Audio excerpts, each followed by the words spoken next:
Tiger अभी जिंदा है, इसलिए टाइगर को अभी रोड करने दीजिए। टाइगर कोई और नहीं, बिहार के मुख्यमंत्री और देश की राजनीति के चाणक्य कहे जाने वाले सीएम नीतीश कुमार हैं। जेडीयू नेता और भवन निर्माण मंत्री अशोक चौधरी ने सीएम नीतीश के सियासी भविष्य पर अटकलें लगा रहे लोगों को कुछ इसी अंदाज में जवाब दिया और विरोधियों को संदेश दिया कि उनके राजनीतिक भविष्य पर अटकलें लगाना बंद करे। साजिश एनडीए की तरफ से है या अब कौन कर रहा है हम नहीं जानते हैं। जिसको नीतीश जी के व्यक्तित्व से, जिनको नीतीश जी के कार्य प्रणाली से, नीतीश जी के कार्य करने की पारदर्शिता से जिनको परेशानी होगी वही लोग ऐसा करते होंगे। अभी कौन लोग हैं तो चिन्हित करना समय अपने आप बताएगा। नीतीश जी का व्यक्तित्व जो है वो इतना बड़ा है कि नीतीश जी ने इस बिहार को अपने कार्य प्रणाली से, अपने कार्यशैली से उन्होंने पूरे बिहार को बदलने का काम किया। बहुत सी ऐसी योजनाओं का निर्माण किया जिसको भारत सरकार ने अंगीकार किया। नीतीश जी भारत सरकार में अटल बिहारी वाजपेयी जी के समय में केंद्रीय मंत्री थे। रेल जैसे विभाग के साथ साथ सरफेस ट्रांसपोर्ट, एग्रीकल्चर, देश में पहला एग्रीकल्चर पॉलिसी आजादी के बाद अगर इस देश में एग्रीकल्चर पॉलिसी आई तो नीतीश जी के कार्यकाल में आई। तो नीतीश जी इतिहास पुरुष हैं जिन्होंने इतिहास हमेशा रचने का काम किया, इसलिए उनका कंपैरिजन किसी भी राजनेता या किसी भी लोगों के साथ नहीं किया जा सकता है। अब है क्या कि कोई व्यक्तित्व उनका गिराना चाहता है, साजिश रच रहा है, तो उसका हम क्या कर सकते हैं। यही नहीं, भवन निर्माण मंत्री अशोक चौधरी ने सीएम नीतीश को संयोजक बनाए जाने और पीएम पद के उम्मीदवार की दौड़ में शामिल होने की मीडिया में लगाई जा रही अटकलों को उनके खिलाफ साजिश बताया। बच्चे से अगर आप ये पूछिएगा कि बेटा कब आईएएस बन रहे हो, कब आईएएस बन रहे हो, कब आईएएस बन रहे हो, तो अगल बगल मोहल्ला वाला का भी लोग भी समझ जाता है कि वो ये आईएएस बनने की तैयारी कर रहा है। और वो बेटा लड़का आईएएस नहीं बनता है तो कहते देखिए ये आईएएस तैयारी करा देता है, आईएएस नहीं बना। उसी तरह की हमको लगता है कोई एक राजनीतिक साजिश चल रही है नीतीश जी के साथ कि उनको बार बार ये कहा जा रहा है कि कब प्रधानमंत्री होंगे, कब कन्वीनर होंगे, उनको बना दिया, जिसमें हमारी इच्छा ही नहीं है, जिसकी हम परीक्षा ही नहीं दे रहे हैं, तो उसके रिजल्ट के लिए आप हमसे प्रश्न क्यों पूछते हैं। साजिश एनडीए की तरफ से है या अब कौन कर रहा है हम नहीं जानते हैं। जिसको नीतीश जी के व्यक्तित्व से, जिनको नीतीश जी के कार्य प्रणाली से, नीतीश जी के कार्य करने की पारदर्शिता से जिनको परेशानी होगी वही लोग ऐसा करते होंगे। अभी कौन लोग हैं तो चिन्हित करना समय अपने आप बताएगा। इसके बाद भवन निर्माण मंत्री ने दावा किया कि इस देश को मुगलों ने कभी लूटा नहीं, उन्होंने हमारे देश में राज किया पर सब कुछ छोड़कर चले गए।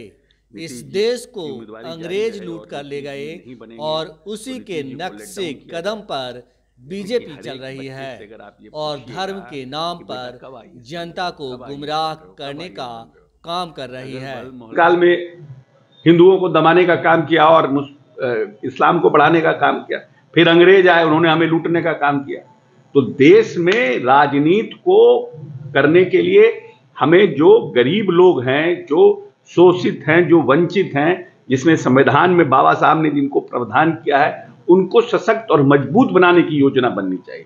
धर्म भी अपने जगह पर है, राम मंदिर का निर्माण भी अपने जगह पर है, लेकिन उसको राजनीति से जोड़ना हमें लगता है ये उचित नहीं है। हर कोई, हर के दिल में राम है और हम लोग तो मिथिला के लोग हैं, हम लोग के तो सीता है। सीता के बिना राम का क्या काम, ये लव कुश कहां से आएंगे। इतना ही नहीं, अशोक चौधरी ने यह भी दावा किया कि जनता दल यूनाइटेड पूरी तरह से सीएम नीतीश के नेतृत्व में सुरक्षित है और जिन लोगों को कोई भ्रम है और गलतफहमी फैलाने की कोशिश में जुटे हैं, अशोक चौधरी ने उन लोगों को बड़ा संदेश दिया। जनता दल यूनाइटेड पूरी तरह से इंटैक्ट है और लोग ये भरमाने की कोशिश कर रहे हैं कि लीडरशिप जो है कमजोर हो रहा है जनता दल यूनाइटेड का, इसीलिए वो बैठक कर रहे हैं, वो बैठक, ये सब फालतू का गप है। नीतीश जी मजबूती के साथ खड़े हैं और हम इतना ही कहेंगे नीतीश जी के बारे में कि टाइगर अभी जिंदा है, इसलिए टाइगर को अभी रोड करने दीजिए। जानकारी नहीं, अगर निमंत्रण आया होगा और मुख्यमंत्री जी को लगेगा कि हाँ हमको जाना चाहिए तो जाएंगे। आप जाएंगे कि नहीं? आप जाएंगे? हम तो सुबह सुबह रोज करते हैं, हे राम पुरुषोत्तम हर नरे नारायण, रोज करते हैं। आप तो हनुमान चालीसा भी पाठ करते हैं। हम तो हनुमान चालीसा भी पाठ करते हैं, हम रुद्राभिषेक भी करते हैं। हमको धर्म तो अपनाने का चीज है ना भाई। आज हम हिंदू हैं, कल हम जाएं लछवार और ऐसा हमको प्रेरणा आ जाए हम जैनी हो जाए, इसमें क्या है? इसमें कहीं रोक टोक है क्या? कल हम जाएं अजमेर शरीफ और हमको ऐसी प्रेरणा हो जाए, ऐसा हमको दिव्य ज्ञान मिल जाए, हम मुस्लिम हो जाएं, हम नमाजी हो जाएं, इसमें कौन दिक्कत है? धर्म तो अपनाने की चीज है। राजनीति और धर्म अपना अपना अलग अलग जगह है। राजनीति है, ये हिंदुस्तान वेलफेयर स्टेट है। जो हमारे यहाँ गरीब हैं, जिनको आज़ादी के इतने साल, क्यों हमारा लोकतंत्र इतना मजबूत है? क्योंकि हमारे ऊपर मुगलों का शासन रहा। मुगलों ने लूटा, अंग्रेजों ने हिंदुस्तान को लूटा और यहां से लूट करके इंग्लैंड ले गए, तो हम कमजोर हुए। हिंदुस्तान जब मुगलों के शासन में था तो हिंदुस्तान कमजोर नहीं था, हिंदुस्तान मजबूत था, क्योंकि मुगल यहां से भागे नहीं थे। मुगल के पास जो था सब यही हिंदुस्तान में ही था, लेकिन अंग्रेजों ने यहां से लूटा तो हमारे पास मुगलों का शासन रहा। तो उन्होंने अपने शासनकाल में हिंदुओं को दबाने का काम किया और इस्लाम को बढ़ाने का काम किया। फिर अंग्रेज आए, उन्होंने हमें लूटने का काम किया। तो देश में राजनीति को करने के लिए हमें जो गरीब लोग हैं, जो शोषित हैं, जो वंचित हैं, जिसमें संविधान में बाबा साहब ने जिनको प्रावधान किया है, उनको सशक्त और मजबूत बनाने की योजना बननी चाहिए। धर्म भी अपने जगह पर है, राम मंदिर का निर्माण भी अपनी जगह पर है, लेकिन उसको राजनीति से जोड़ना हमें लगता है ये उचित नहीं है। हर के दिल में राम है, और हम लोग तो मिथिला के लोग हैं, हम लोग के तो सीता है। सीता के बिना राम का क्या काम? ये लव कुश कहां से आएंगे जब तक सीता का और राम का मिलन नहीं होगा? मंदिर वही बनाएंगे, तारीख नहीं बताएंगे, ये तो आपके नीतीश जी भी बोलते थे। नहीं, मंदिर वही बनाएंगे, तारीख तो इसमें भारतीय जनता पार्टी की क्या भूमिका है? ये तो सुप्रीम कोर्ट की भूमिका है ना भाई। इसमें सुप्रीम कोर्ट की ना भूमिका है। सुप्रीम कोर्ट ने न्याय निर्णय दिया, उसके बाद मंदिर निर्माण का कार्यक्रम शुरू हुआ। तो बीजेपी का कोई होगा नहीं, बीजेपी उसको मार्केट कर रही है ना। क्या लगता है बीजेपी प्रोपेगेंडा फैलाना चाह रही है धर्म बट इसमें कौन नया बात आप बता रहे हैं? कौन एक बच्चा जानता है देश का कि मंदिर को हाईलाइट करना, मंदिर के साथ साथ बेरोजगारी खत्म करना। हम ये नहीं कहते हैं कि मंदिर गलत बना है, मंदिर में बना, लेकिन जिस तरह से मंदिर का राजनीतिकरण हो रहा है वो उचित नहीं है।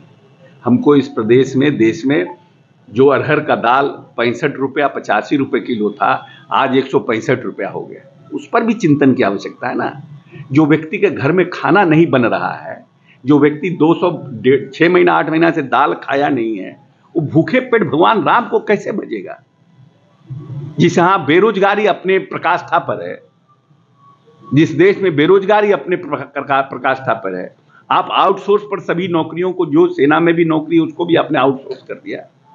तो how you expect that this country is going to be a third biggest economy when the people will be in unrest and you are getting credit of Ram Mandir? They have to address that also, no?